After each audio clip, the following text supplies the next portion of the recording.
Vous avez écrit aussi sur la guerre 14, notamment sur deux grands écrivains, Maurice Genevoix et Ernst Jünger.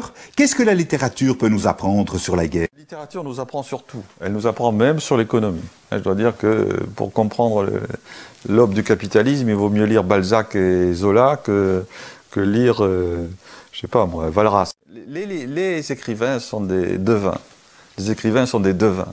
C'est eux qui ont les grands écrivains ont la préscience de ce qui va se passer, où ils ont, comment dire, la science de ce qui se passe et que nous ne voyons pas, de ce qui est en train de se passer chez nous, que nous ne percevons pas, nous humbles, et les écrivains et les poètes aussi, les peintres aussi d'une certaine manière, mais je dis les artistes, mais surtout les écrivains qui sont des espèces de sociologues, comment dire, les écrivains c'est des sociologues qui auraient un peu divinatoire, quoi, qui auraient un peu la magie de pouvoir deviner ce qui se passe vraiment dans une société.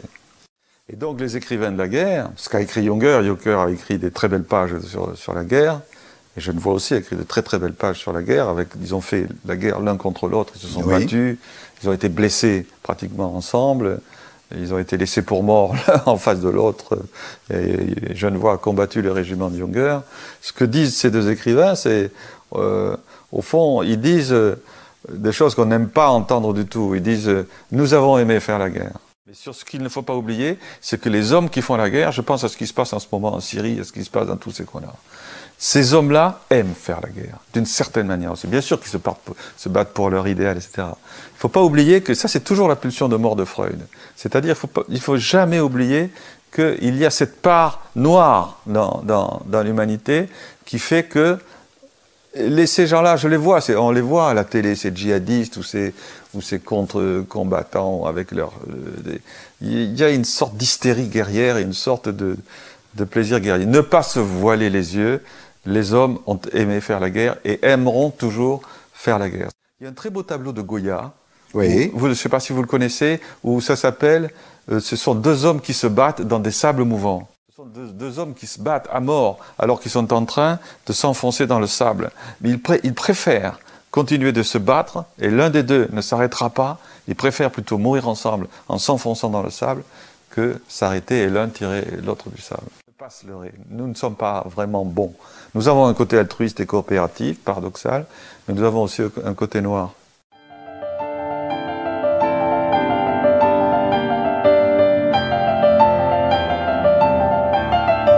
Michel Houellebecq a écrit plusieurs romans qui sont des romans de la fin du capitalisme.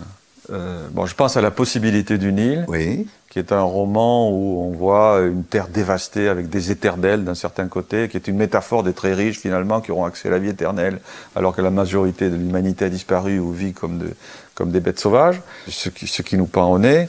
Il a écrit un très beau roman qui s'appelle La carte et le territoire, qui a eu le prix Goncourt, qui est une métaphore de la destruction créatrice, c'est-à-dire le fait qu'on oblige les hommes à se renouveler sans cesse alors qu'ils n'ont pas vraiment envie de se renouveler et de bouger tout le temps. On les oblige sans arrêt à bouger. Ce système est d'une cruauté terrible. Il y a une scène dans ce roman où il pleure parce que on a changé la forme de ses chaussures, on a changé sa parka, on a changé son ordinateur qui n'existe plus, donc il est obligé de renouveler son savoir sur ces choses-là ou sa façon de vivre sur ces choses-là. Donc là, il parle de l'utile et de l'inutile dans ce livre-là, ce qui est une question très actuelle. Qui sont les parasites ? Qui sont les gens utiles? Qui sont les parasites? Moi, je réponds que tous ces gens de la communication, tous ces avocats d'affaires, tous ces gens de la publicité, tous ces gens qui sont là pour nous obliger à travailler, nous obliger à consommer, etc., ce sont les parasites modernes.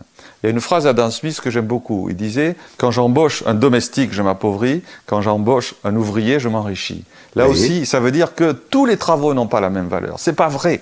C'est pas vrai. Certains travaux sont des travaux utiles. Pour Michel Houellebecq, c'est les artisans. Visiblement, c'est les plombiers, c'est les ingénieurs, c'est les gens qui font des poutrelles, des trucs. Et pour vous? Pour moi, c'est un peu ça, et pour moi, c'est les artistes. Pour moi, l'artiste, c'est une sentinelle. C'est-à-dire que vraiment, moi, je me battrais, je ne dirais pas ce que disent certains, que les caissières sont jalouses des intermittents des spectacles. Elles ne font pas le même travail. Les artistes sont pour moi des sentinelles, ce sont des vigies. Ce sont eux qui sont à la proue du bateau et qui voient arriver l'iceberg. Eux, ils le voient. L'artiste le voit, le pressent. Hein. Il y a un très beau tableau de Dali qui s'appelle « Prémonition de la guerre civile ». Mais rien que le titre est extraordinaire, non? Prémonition de la guerre civile. Bon. Donc les artistes, ils pressentent ce qui se passe. Ce sont des gens d'une utilité totale. Totale. Moi, je pense qu'il faut les chercheurs, les savants, les médecins, bien sûr, etc. Et puis, il y a des travaux qui sont peut-être pas parasitaires, mais disons la com, tous les gens qui se réunissent, qui font bosser les autres, qui font la publicité, tout ça, c'est profondément inutile. C'est vraiment le talon de fer du marché qui s'exprime à travers la publicité.